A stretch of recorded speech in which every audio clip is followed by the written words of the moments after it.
정말 충격적인 사건이 발생했습니다.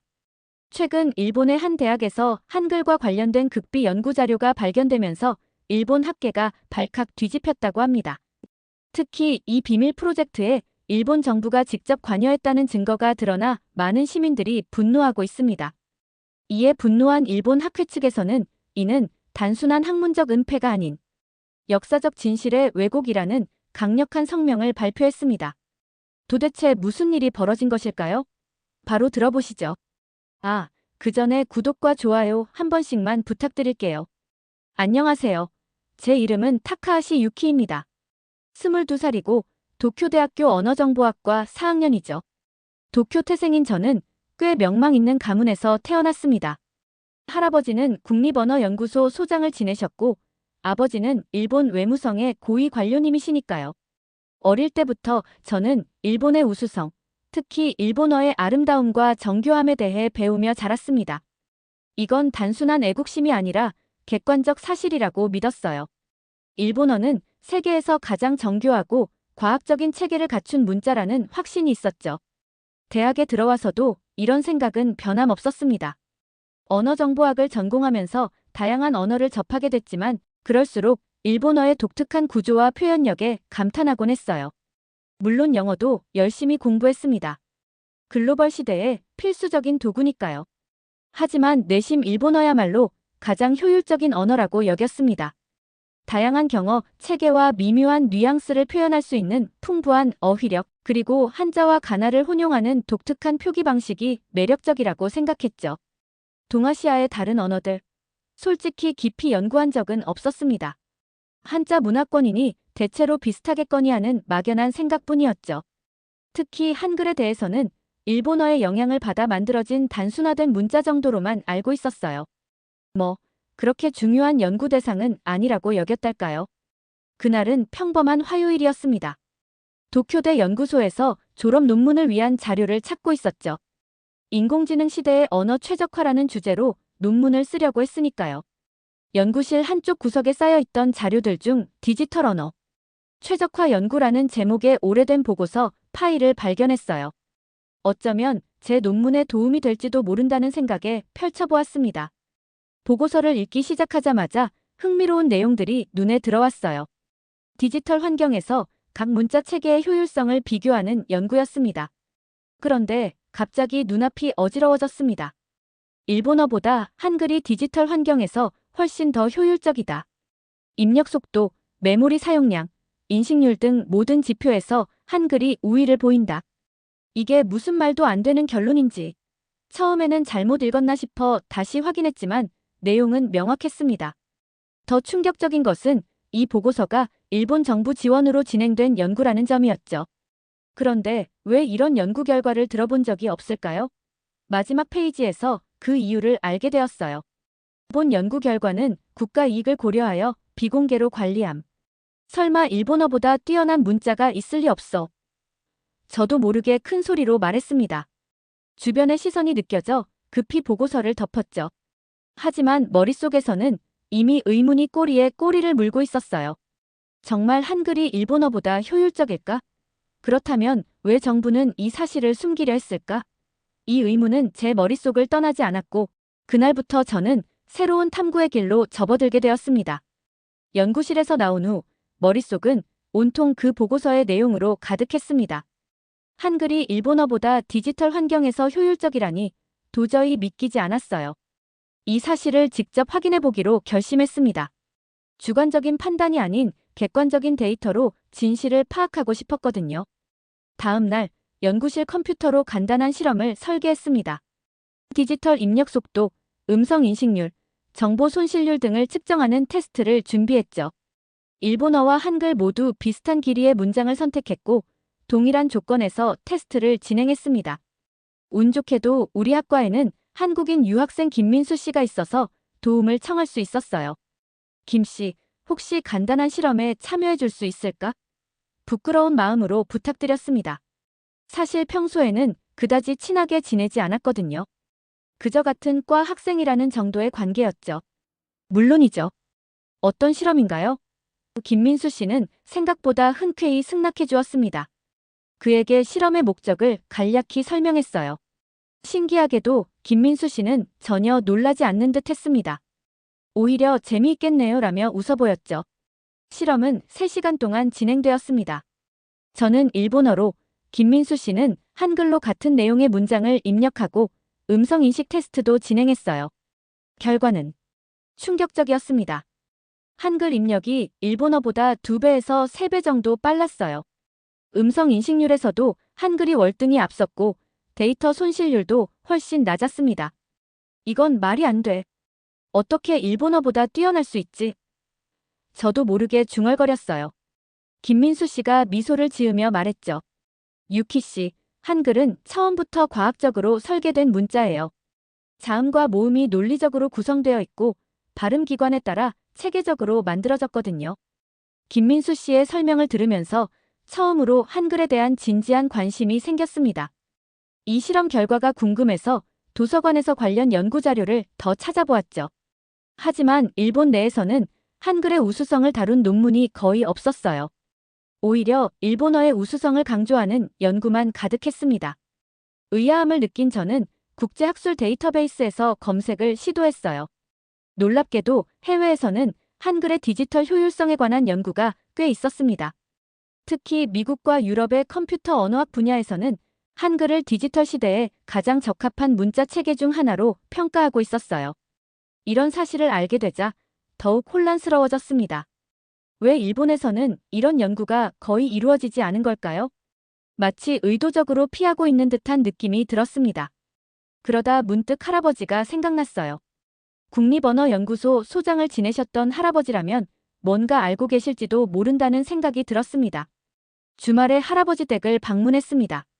할아버지는 5년 전에 돌아가셨지만 할머니께서 할아버지의 서재를 그대로 보존하고 계셨죠. 평소에도 자주 찾아뵙긴 했지만 이번에는 특별한 목적이 있었어요. 유키야, 오랜만이구나. 대학 생활은 어떠니?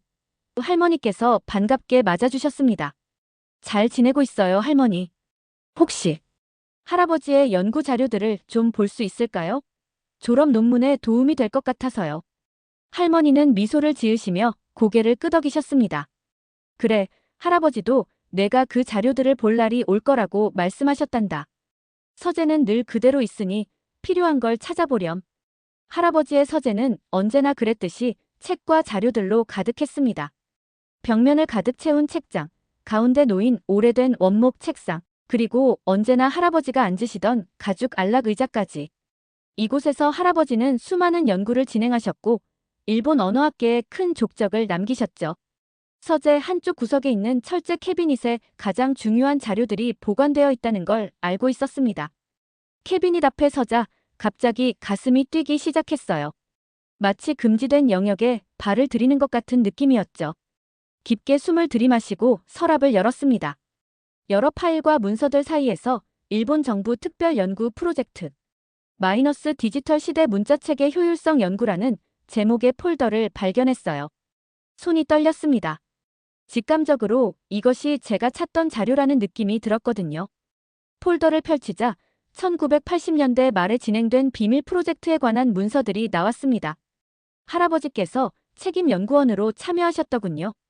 문서를 하나씩 읽어내려가면서 충격적인 사실들을 접하게 되었습니다. 한글은 디지털 시대에 가장 적합한 문자 체계로 판단됨. 자음과 모음의 조합 방식이 컴퓨터 처리에 최적화되어 있으며 입력 속도는 일본어 대비 평균 2.5배 빠름. 음성 인식 정확도 또한 65%대 83%로 한글이 우세함. 이런 사실이 있었다고. 그런데 왜 아무도 말하지 않는 거야? 저도 모르게 소리를 질렀습니다. 더 놀라운 것은 문서 마지막 부분이었습니다. 본 연구 결과는 국가적 자존심과 문화적 위상을 고려하여 최고 기밀로 분류함. 일본어가 다른 언어보다 열등하다는 인상을 줄 수 있는 모든 자료는 즉시 폐기할 것. 할아버지의 개인 메모에는 이런 내용도 있었습니다. 과학자로서 진실을 은폐하는 것은 양심에 반하나 국익을 위해 침묵을 지키라는 지시를 따를 수밖에 없다. 후대에 이 연구가 재평가되기를 바란다. 저는 그 자리에 주저앉았습니다. 머릿속이 하얘졌어요. 일본 정부가 의도적으로 한글의 우수성을 은폐했다니. 이것은 단순한 학문적 문제를 넘어서 국가적 차원의 은폐였던 겁니다. 할아버지의 서재에서 나온 후 저는 깊은 혼란에 빠졌습니다. 누구에게 이 사실을 이야기해야 할지, 어떻게 행동해야 할지 결정하기 어려웠어요. 결국 한국의 언어학 전문가에게 직접 물어보기로 했습니다. 김민수 씨의 도움으로 서울대학교 언어학과의 박민서 교수와 이메일을 주고받게 되었죠. 박민서 교수님께 저는 도쿄대학교 언어정보학과 학생 타카하시 유키입니다. 한글과 일본어의 디지털 효율성에 관한 연구를 진행 중인데 몇 가지 질문이 있습니다. 생각보다 빨리 답장이 왔습니다. 박 교수는 자세한 설명과 함께 여러 연구 자료를 보내주셨어요. 화상통화로 더 자세한 이야기를 나누자는 제안도 해주셨고요. 다음 날 저녁 연구실에서 박 교수님과 화상통화를 시작했습니다. 서울대학교 연구실에서 친절한 미소로 인사하는 중년의 학자가 화면에 나타났어요. 안녕하세요, 타카하시 씨. 반갑습니다. 한글에 관심을 가져주셔서 기쁘네요. 교수님, 귀중한 시간을 내주셔서 감사합니다. 솔직히 말씀드리면 최근에 충격적인 사실을 알게 되었습니다. 일본 정부가 한글의 디지털 효율성에 관한 연구 결과를 은폐했다는 것을요. 박 교수님은 잠시 침묵하셨다가 고개를 끄덕였습니다. 그런 일이 있었군요. 사실 언어학계에서는 일부 알려진 이야기였습니다만 공식적으로 언급된 적은 없었죠. 이어서 박 교수님은 한글의 창제 원리와 디지털 시대에서의 강점에 대해 설명해 주셨어요. 한글은 세종대왕께서 과학적 원리에 기반해 만든 문자입니다. 자음은 발음기관의 모양을 본떠 만들었고 모음은 하늘, 땅, 사람을 상징하는 점과 선의 조합이죠. 이런 체계적인 구조가 디지털 환경에서 큰 강점이 됩니다. 그렇다면 왜 일본 정부는 이런 사실을 숨기려 했을까요? 저는 가장 궁금했던 질문을 던졌습니다. 박 교수님은 깊은 생각에 잠기는 듯 했습니다. 문화적 자존심 문제일 수도 있겠죠. 일본은 오랫동안 아시아에서 문화적, 기술적 우위를 지키려 했으니까요. 하지만 진정한 발전은 객관적 사실을 인정하는 데서 시작된다고 생각합니다. 통화를 마친 후에도 박 교수님의 말이 계속 머릿속에 맴돌았습니다. 특히 진정한 발전은 객관적 사실을 인정하는 데서 시작된다는 말이 가슴에 와닿았어요. 그동안 제가 얼마나 편협한 시각으로 세상을 바라보고 있었는지 깨닫게 되었습니다. 다음 날 용기를 내어 교수님께 제 발견에 대해 이야기했어요. 모리시타 교수님은 언어정보학과의 권위자로 제 졸업 논문 지도 교수이기도 했습니다. 하지만 그의 반응은 예상과 달랐어요. 유키군, 그건 아주 오래된 연구야. 요즘은 그런 것들이 중요하지 않아. 내 논문은 일본어의 AI 적용에 초점을 맞추는 게 좋을 거야. 교수님의 눈빛에서 뭔가 불편한 기색을 느꼈습니다. 마치 이 주제는 더 이상 언급하지 말라는 무언의 경고 같았어요. 하지만 이미 진실을 알아버린 저로서는 그냥 넘어갈 수 없었습니다.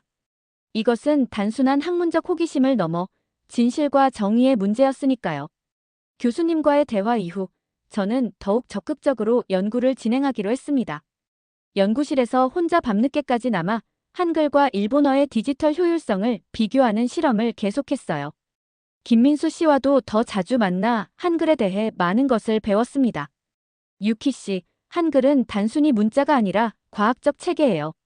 모든 글자가 논리적 규칙에 따라 조합되기 때문에 컴퓨터가 처리하기 쉽죠. 김민수 씨의 설명을 들으며 저는 점점 더 한글의 매력에 빠져들었습니다. 한자와 히라가나, 가타카나를 혼용하는 일본어와 달리 한글은 일관된 체계를 가지고 있어 디지털 환경에서 훨씬 효율적이라는 사실이 분명해졌어요. 어느 날 저는 제 연구 결과를 정리해 소규모 학생 세미나에서 발표하기로 했습니다. 디지털 시대의 문자 체계 한글과 일본어의 비교 연구라는 제목으로요. 발표 전날 갑자기 학과 사무실에서 연락이 왔습니다. 타카하시 씨, 내일 세미나가 기술적 문제로 취소되었습니다. 추후 일정이 정해지면 다시 알려드리겠습니다. 이상한 느낌이 들었습니다. 다른 주제의 발표는 문제없이 진행된다는 소식을 들었거든요. 누군가가 의도적으로 제 발표를 막은 것이 분명했어요.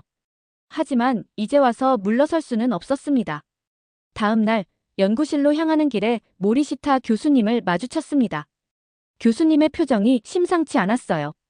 유키군, 잠깐 내 연구실로 와보겠나? 교수님의 연구실에 들어서자 그곳에는 학과장님도 계셨습니다. 두 분 다 무거운 표정이었죠. 유키 군, 내가 진행하고 있는 연구에 대해 우려가 있어. 모리시타 교수님이 말을 꺼냈습니다. 한글과 일본어를 비교하는 것은 학문적으로 민감한 주제야. 특히 한글이 더 효율적이라는 주장은 국익에 반하는 행동으로 비칠 수 있어. 저는 당혹스러웠습니다. 교수님, 저는 그저 객관적인 사실을 연구하고 있을 뿐입니다. 이것이 어떻게 국익에 반하는 행동이 될 수 있죠? 학과장님이 숨을 깊게 들이마시고 말씀하셨습니다. 타카하시 군, 학문적 탐구 정신은 이해해. 하지만 때로는 더 큰 그림을 봐야 할 때도 있네.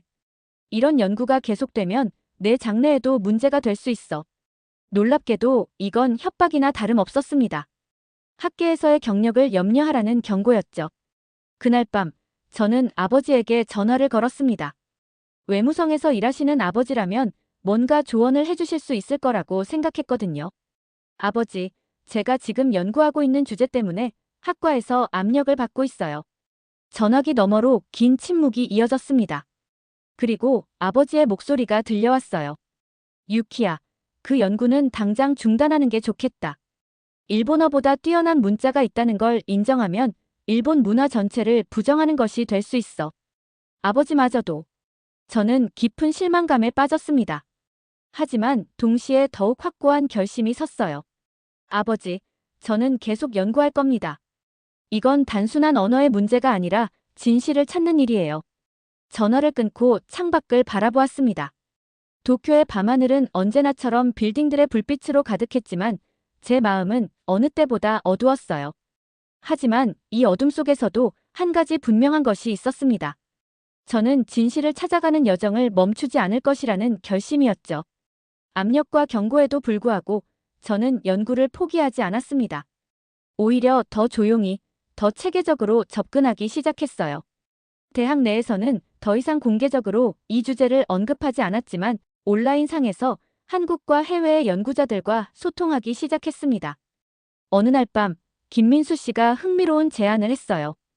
유키 씨, 우리가 익명으로 연구 결과를 공유하는 건 어떨까요? 온라인 플랫폼을 통해서요. 처음에는 망설였습니다. 익명이라 하더라도 결국 제가 발표한 것임이 드러날 테고 그렇게 되면 학계에서의 미래가 불투명해질 수도 있었으니까요. 하지만 김민수 씨의 눈빛에서 진정한 연구자의 열정을 느꼈습니다. 좋아요, 해보죠. 결국 동의했습니다. 하지만 어떻게 시작해야 할까요? 김민수 씨는 이미 계획을 세워두었더군요. 서울대학교의 박민서 교수님과 연결해 국제적인 연구 그룹을 형성하자는 제안이었습니다. 박 교수님은 미국과 유럽의 언어학자들과도 연결되어 있어 더 넓은 네트워크를 활용할 수 있을 거라고 했어요. 그렇게 우리는 디지털 언어학 연구회라는 이름의 온라인 그룹을 만들었습니다. 한국, 일본, 미국, 독일의 연구자들이 참여했어요. 모두 가명을 사용했지만 각자의 전문 분야에서 진지한 연구를 공유했습니다. 첫 번째 연구 논문의 제목은 디지털 시대의 최적 문자 한글과 일본어 비교 연구였습니다. 우리는 철저히 객관적인 데이터에 기반해 두 문자 체계의 디지털 효율성을 비교했어요. 입력 속도, 음성 인식 정확도, 메모리 사용량, 처리 속도 등 다양한 지표를 측정했죠. 결과는 명확했습니다. 모든 지표에서 한글이 일본어보다 우수했어요. 특히 인공지능의 언어 처리 측면에서 한글의 체계적인 구조가 큰 장점으로 작용한다는 사실도 확인했습니다. 논문은 국제 디지털 언어학 저널에 익명으로 제출되었고 놀랍게도 높은 평가를 받으며 게재되었어요. 학교에서는 여전히 조심스러웠지만 온라인에서는 활발하게 활동했습니다. 매주 화상 회의를 통해 연구 진행 상황을 공유하고 새로운 실험 방법을 논의했어요. 박민서 교수님은 특히 한글의 인공지능 적용 가능성에 대해 깊이 있는 통찰을 제공해 주셨습니다. 한글의 자음과 모음 체계는 마치 컴퓨터의 이진법과 닮았어요. 기본 요소들이 논리적으로 조합되는 방식이 디지털 처리에 이상적이죠. 온라인 활동이 활발해지면서 저는 점점 더 자신감을 얻었습니다. 이건 단순히 한 나라의 자존심 문제가 아니라 인류의 기술 발전에 기여할 수 있는 중요한 연구라는 확신이 들었어요. 김민수 씨와도 더욱 가까워졌습니다. 학문적 동료를 넘어 진정한 친구가 되었죠. 그러던 어느 날 학과 사무실에서 갑작스러운 통보를 받았습니다. 타카하시 씨, 학과장님께서 면담을 요청하셨습니다. 내일 오전 10시에 방문해 주세요. 불안한 마음으로 학과장님 방을 찾았습니다. 들어서자마자 느껴진 무거운 분위기에 가슴이 철렁 내려앉았어요. 학과장님 옆에는 모리시타 교수님과 처음 보는 중년의 남성이 앉아 있었습니다. 타카하시 군 소개하지. 이분은 문부과학성의 하야시 국장이야. 학과장님이 말씀하셨어요. 하야시 국장은 날카로운 눈빛으로 저를 응시했습니다. 타카하시 군, 자네가 최근 발표한 논문에 대해 이야기를 나누고 싶네. 디지털 시대의 최적 문자라는 제목의 연구말일세. 심장이 빠르게 뛰기 시작했습니다. 익명으로 발표했다고 생각했는데 어떻게 알아낸 걸까요? 침착함을 유지하려 노력하며 대답했습니다. 네, 제가 참여한 연구입니다. 자네는 일본의 미래 지식인으로서 국익을 생각해야 할 의무가 있네. 이런 연구는 일본의 문화적 위상을 해칠 수 있어. 하야시 국장의 목소리는 차갑고 단호했습니다. 하지만 국장님, 이건 객관적인 연구 결과입니다. 과학자로서 진실을 추구하는 것이 더 중요하지 않을까요? 하야시 국장의 표정이 더욱 굳어졌습니다. 타카하시 군, 분명히 말하겠네. 이 연구를 즉시 중단하고 이미 발표된 논문도 철회하길 바라네. 그렇지 않으면 자네의 장학금과 향후 학계 경력에 심각한 문제가 생길 수 있어. 명백한 협박이었습니다. 그 순간 할아버지가 겪었을 압박과 고뇌가 생생하게 느껴졌어요. 할아버지는 결국 침묵을 선택하셨지만 저는 다른 선택을 하고 싶었습니다. 진실은 언젠가는 드러나야 한다고 믿었으니까요. 죄송합니다만 제 연구를 계속하겠습니다. 이건 단순한 국가 간 경쟁의 문제가 아니라 인류의 지식 발전에 기여하는 일이라고 생각합니다. 방을 나오는 순간 무거운 짐을 내려놓은 듯한 해방감과 동시에 앞으로 닥칠 불확실한 미래에 대한 두려움이 밀려왔습니다. 하지만 한 가지는 분명했어요. 이제 돌이킬 수 없는 강을 건넜다는 사실이었죠. 학과장실을 나온 후 저는 캠퍼스 벤치에 홀로 앉아 깊은 생각에 잠겼습니다. 하야시 국장의 협박은 심각했고 이제 제 학문적 미래는 불확실해졌어요. 그러나 이상하게도 마음은 오히려 가벼워진 느낌이었습니다. 진실을 위해 싸우기로 결정한 것이 옳은 선택이라는 확신이 들었거든요. 김민수 씨에게 상황을 설명했더니 그는 놀라움과 걱정이 섞인 표정으로 저를 바라보았습니다. 유키 씨, 정말 용기 있는 결정이에요. 하지만 이제 어떻게 할 계획인가요?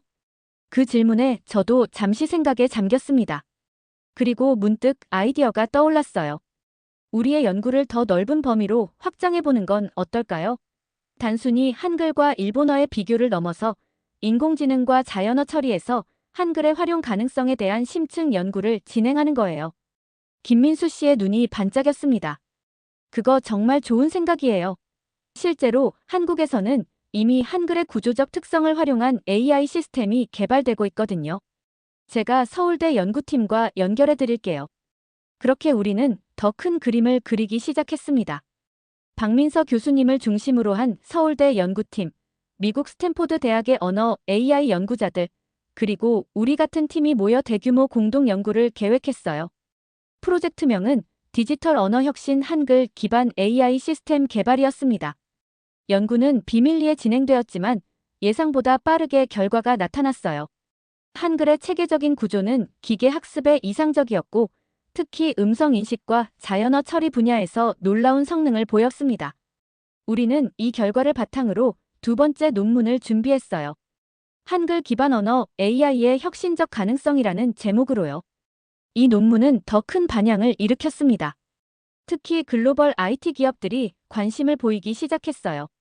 한국의 네이버와 카카오는 물론 구글과 마이크로소프트도 이 연구에 주목했습니다. 놀랍게도 일본의 몇몇 IT 기업들도 조용히 접촉해왔어요. 타카하시 씨, 귀하의 연구에 큰 관심이 있습니다. 비공개로 미팅을 할 수 있을까요? 일본의 유명 AI 스타트업 CEO가 보낸 메시지였습니다. 처음에는 의심스러웠지만 만나보기로 했어요. 카페에서 그 CEO를 만났을 때 그의 진지한 태도에 놀랐습니다. 타카하시 씨, 솔직히 말하겠습니다. 우리도 이미 한글의 디지털 효율성에 대해 알고 있었어요. 하지만 공개적으로 인정하기 어려웠죠. 그러나 이제는 기술 발전을 위해 이런 관념을 넘어서야 할 때입니다. 우리 회사는 한글의 구조적 원리를 활용한 AI 개발에 투자하고 싶습니다.